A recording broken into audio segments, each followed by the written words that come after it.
Could it be a coincidence that the official premiere for this movie was in May and the wide US release was in December? Hey everyone, welcome to the channel. It's SpiderNick06, and today we're going to be talking about the latest Netflix film, May December, starring Natalie Portman and Julianne Moore. So I'm seeing a lot of Oscar attention for this film, and I was just anxious to see it to see if I'm going to put it in some of my personal Oscar nomination picks. But does it deserve all of this attention? 20 years after the notorious tabloid romance gripped the nation, a married couple buckles under the pressure when an actress arrives to do research for a film about their past. Now, that description can only do so much because you're dealing with such a complex story here that Todd Haynes is trying to tackle. There's so many layers to this film thematically because you're dealing with shame, denial, sexual abuse, and then the method acting with Portman's character. And when a film deals with a lot of this stuff, you could worry about it coming off as convoluted or doing too much at one point of the film, and you never really run into that issue with May December. The film knows that there's a lot it's dealing with, from all of our characters to the messaging that it's conveying, but it never tries to do too much in a particular place, which I was really happy about when I was watching it. The film takes its time instead of trying to rush through everything, and each scene that it gives has something new to add to this puzzle, no matter what that specific scene is talking about. It's interesting to just piece everything together as the story goes on, and since it's not super convoluted, you can piece it together as you're watching to really try to pick up on all the clues as the story unfolds. Now, the film is a slow burn, and sometimes I did feel the pacing drag a little bit. That could just be personal, which, I mean, that kind of is, but I felt the pacing get a little slow, and sometimes I would get sidetracked from that, or sometimes there'd be a scene and I'd just be, like, kind of off in my own world, but I'd be in the film enough to understand what was going on and to piece together everything with all of our characters. And watching this film unfold, even though a little slow sometimes, it kept me invested from this amazing script because of the well-developed story and great dialogue that will often make your jaw drop. Like, there are multiple lines in this film that I'm not going to say them because I don't want to spoil it in case you haven't seen it. But so many points in this film where a character will say something and it's just a what the moment where, like, it just makes you want to be into this film more and just stay into it and see where everything is going to lead. And May December does that so many times. I think it does that at least once per scene. So the fact they were able to just keep doing that repetitively is just incredible and just goes off to how, like, skilled the writers were when writing this film. And the character interactions in this film are definitely the highlights of this, and that's mainly due to the performances here. Because you have Natalie Portman leading this film, and she's playing an obsessed actress, like, really well, probably because she has played an obsessed character before, Black Swan, and she does so much with these method acting themes and just makes his character feel so real and like an actual, like, actress in real life, where it doesn't feel like a documentary, but she makes it feel like you're really into this world and it's actually happening in front of you. And she's also just able to play off with everyone so well. And there's so many scenes with Julianne Moore and her because Natalie Portman's character in Elizabeth is studying Gracie for her film, and Julianne Moore is able to play Gracie incredibly well because this character is super creepy. Because the situation that she decided to bring herself and Joe into is not normal. And the way it tackles this story does that really well. But the way Julianne Moore is able to play this character is something that immediately puts her into Oscar contention. Because she plays this character so normal and unsuspecting. And even as we learn more about, like, how weird this character is and just how messed up Gracie is, she doesn't lean into any of that and doesn't try to get creepier as the film goes on. That's, like, from the writing perspective. She plays the character just so, like, normal and tries to act innocent with her, and it came off as natural and her not trying too hard. And yeah, this character gets creepier as the film goes on, but that's from what we know. If you just look at Moore's performance throughout the film, she doesn't really make the character's personality any different, and I was, like, really liking how she did all that.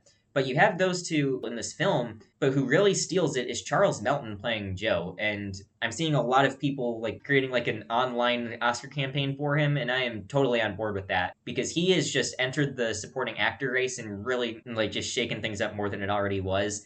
Because he's playing this adult. He's 36 years old, I think, in the movie. And this character's dealt with a lot, because obviously getting into this relationship at 13 years old, it's really going to mess him up as a person. So he's playing this adult but makes him feel like a child, because Joe is a character who never really grew up. He never, well, he did grow up, but, like, he had to rush into that so fast and at an early age where he never really experienced a true childhood, and you just see how that's affecting him through the whole thing. And Melton plays this character where I'm genuinely feeling like I'm watching a 13-year-old for the whole duration. There's scenes where you have Joe and Gracie, where in a typical movie, like it would be like watching a husband and wife. But the way that this film is and their performances, but primarily Melton's, definitely felt more like a mother and son relationship than a husband and wife. Just like alone how creepy the thing is, like huge age gap and just everything. But Melton's able to carry Joe as a teenager in an adult body, like from his posture, his body language, the way he speaks, the way he carries himself. All of this just makes Joe even more complex and definitely puts Melton up for an Oscar nomination in my books. If he doesn't, that is possibly a bigger snub than Denis Villeneuve not getting a director nomination for Dune. But yeah, Melton up against people like Natalie Portman and Julianne Moore who've been in the business for so long. He stole the film from them, so that was shocking. And another elevating element in this film is the cinematography. There's so many clever shots in this film and the use of color through all of it. What really stuck out to me was the dressing room scene. Just mind blowing how they pulled all of that off with the use of mirrors, the positioning, and all of it just being one shot. That scene alone, just the visual aspects of that scene just left an impact, and that is definitely one of the best shots of the year, maybe even scenes of the year, because just the acting in there and the storytelling going on in there and just the visuals, that definitely stuck out to me. Even though the visuals themselves and like cinematography and everything was incredible, the film did look grainy to me. I don't know if that's just the way my TV was or if Netflix was just streaming it off, but the film definitely looked a bit noisy visually, and especially like against the sky and other brighter things like that. I just noticed a lot of grain in it, and I just wish they could have like cleaned that up a bit in editing or done something while they were shooting it to kind of fix that a bit. But that faults it a little bit, but just from how well everything else was shot and like compositionally and the color, I don't really want that to be such a big like detrimental like thing to the score for this film. But it was definitely there and a little bit distracting. But another thing also was the music. The music was just amazing. And I was listening to the soundtrack while I was writing down all the points I want to get across in this review. The soundtrack is just another thing elevating this film to another level. It's so mysterious, it's eerie, and just adds a new feeling to the film from what was already there. As I think about this film more, I start to like it a bit more. And I don't know if I'm making this review too early because the score could go up in like the next week or so. But yeah, the more I think about it, the more it grows on me. And a new thing that I'm going to start doing for reviews like this are Oscar nomination possibilities for a film, because no matter what film you're talking about, it could be eligible for a category. It could be like something that could be a threat in some like other place, because you can take a film like John Wick Chapter 4, which isn't a film like this, like May December, but it could be up for other categories, like cinematography, and this film could be too. So it's just interesting to see like the nomination overlap for completely different films, or see where other like films might be in other categories than others. So I want to start doing that here. And for May December, there are so many categories that I want to like have this in. At the moment, I think it could score a nomination in Best Picture, Best Director for Todd Haynes, Actress for Natalie Portman, Supporting Actress for Julianne Moore, Supporting Actor for Charles Melton, who I might be pushing for a win at this point. Then you have Original Screenplay, Cinematography, and, of course, Score.